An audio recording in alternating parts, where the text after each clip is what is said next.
Bonjour à toi, si tu es ici aujourd'hui, ça veut dire que tu veux en savoir plus sur les 7 astuces.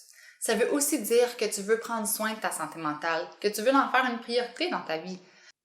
Ces 7 astuces-là, ça vient d'où? Ça vient du Mouvement Santé mentale Québec, qui les a créées basées sur des études psychologiques qui ont démontré que ces facteurs de protection-là, ces 7 astuces, lorsqu'ils sont mis en pratique, ça permet aux gens de se sentir bien. En fait, c'est que tous les gens qui présentaient une bonne santé mentale mettaient en pratique spontanément ces choses-là dans leur vie. Mais c'est vrai que cheminer vers l'équilibre, ça demande un effort. Ça demande des actions. C'est pas une recette magique de dire « Hey, je connais les 7 astuces, puis tout est petit guidou, puis tout est fait, puis c'est réglé. Ah ouais, moi je suis équilibrée. Yes. » Non. Pourquoi? Parce que la vie, elle nous apporte tout le temps des nouvelles balles, puis nous, il faut toujours continuer à essayer de jongler à travers toutes les sphères de notre vie. Donc, c'est comme un équilibre qui est dynamique, qui bouge avec le temps. Puis nous, il faut apprendre à s'ajuster à travers tout ça. Puis des fois, on va utiliser des stratégies qui vont fonctionner, puis des fois, oh, tout à coup, ça fonctionne plus. Fait que là, il faut qu'on en essaie des nouvelles. Mais ça fait toute partie de les 7 astuces, de comment arriver à avoir une bonne santé mentale qui va se maintenir à travers le temps parce qu'on va faire des ajustements. C'est pas Tigidou, c'est fait. Mais il faut que la personne elle soit en action. Il faut que la personne elle ait surtout le courage d'aller voir à l'intérieur et d'oser passer à l'action à l'extérieur. Oui, ça apporte une transformation. Parfois, des fois, on ne peut pas la voir, on la voit juste à l'intérieur. Mais à un moment donné, tu vas voir que l'intérieur, ce qu'on pense, nous amène à agir et que ça va avoir un impact sur notre quotidien. Et ce qu'on veut, c'est que ça ait un impact positif, un impact bienveillant, un impact qu'on a envie d'avoir. Finalement, c'est d'aller créer la vie qu'on souhaite.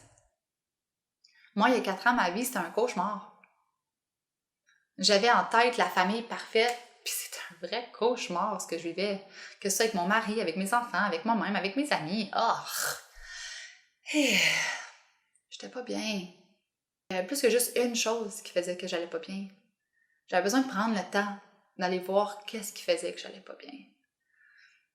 Tant que je ne vais pas regarder, ben je reste là-dedans. Il faut être bienveillant avec soi, se donner du temps, mais ce cheminement-là, il existe. Aujourd'hui, j'aime au bout de ma vie. Je dis pas que tout est rose, là. Il n'y a pas de journée parfaite tout le temps, là. Non, je vous l'ai dit, on a tout le temps besoin de s'ajuster. Mais wow, que ça fait du bien de se sentir fière au lieu de se sentir honteuse. De se sentir bien toute seule parce que je suis une bonne amie avec moi-même au lieu d'être encore mon pire juge puis mon pire ennemi. Puis de me taper sa tête, au moins aujourd'hui je suis capable de bien me parler, de m'accueillir.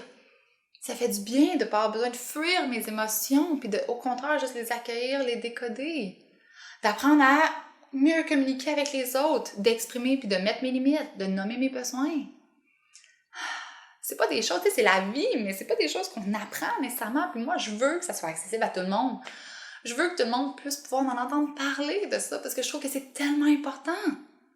Comment bâtir une bonne estime de soi, une bonne confiance en soi. J'adore parler des 7 astuces parce que je réalise que ce que moi, j'ai utilisé comme outil pour pouvoir me sortir de ce bas fond-là, c'était les 7 astuces. Oui, je les ai utilisées à ma façon. Et chaque personne peut les utiliser à leur façon. Alors, prends le cadeau. Moi, je t'offre un cadeau. Toi, vas-tu te faire ce cadeau-là? Donnez-vous une semaine où est-ce que vous regardez vraiment chacune des vidéos, où est-ce que vous priorisez votre santé mentale, où est-ce que vous faites le bilan de votre santé mentale, de savoir où est-ce que vous en êtes, rouge, jaune ou vert. Je vais aller plus en profondeur. Je le sais que j'aurais envie de vous continuer à vous en parler puis à vous en parler, mais je peux pas vous garder toute la journée aujourd'hui sur mon vidéo. Alors, et je te revois très bientôt!